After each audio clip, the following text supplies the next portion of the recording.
Someone asked Imam Reza, peace be upon him, why did everyone, including children and innocent people, drown during the time of Prophet Noah, peace be upon him, in that flood which happened?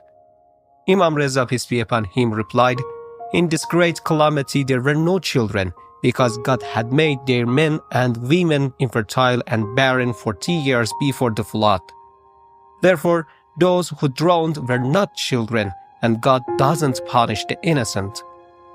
As for the rest of the people, they drowned because they were associated with those who denied the truth. And when someone hears about something being satisfied with it, they are like those who actually has done it directly.